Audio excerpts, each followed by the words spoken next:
Denilson neles com ele, o cara, Denilson Show, conta Que tudo, molejo, parceiro. Que molejo, que balanço, hein, moleque?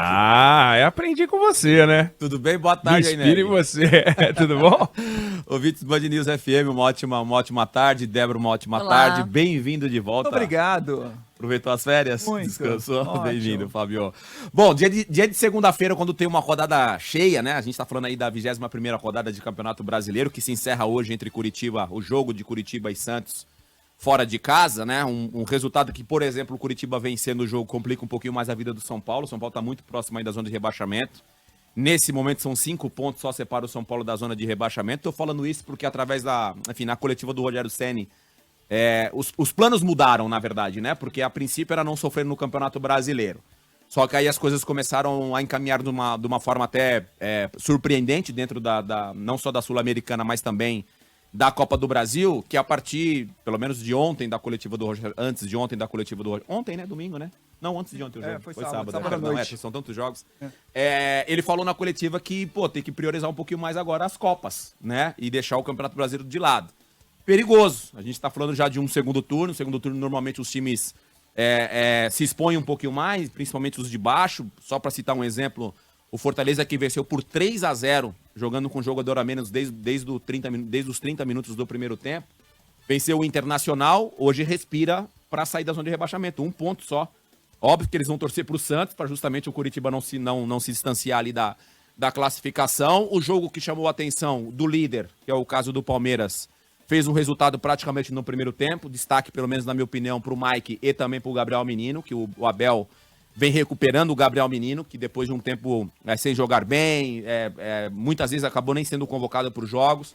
Ontem foi titular, fez uma boa partida quando esteve em campo. O Mike também, quando substitui o Marcos Rocha, acaba se destacando. Um destaque sendo redundante, após o jogo, ele foi eleito ali o melhor jogador.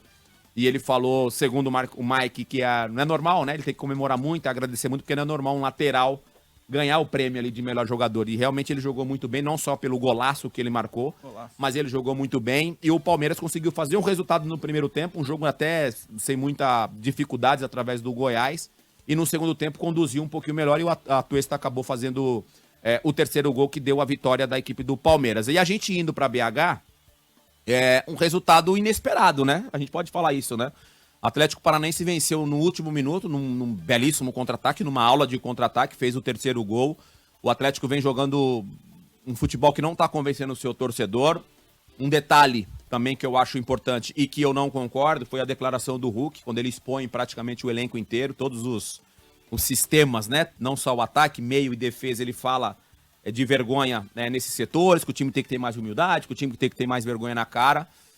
E ele se sente no direito por ser um dos líderes desse elenco, mas eu acho que esse tipo de declaração vindo do Hulk, da grande figura que ele tem e do peso que ele tem perante o clube, perante o vestiário, eu acho que é uma declaração que pode trazer problemas internos. Não Mas vai atrapalha trazer que ajuda, né? Não vai trazer solução. Eu acho que vai trazer mais problemas do que solução. Até porque a gente está falando de um esporte coletivo e não é que o Hulk não...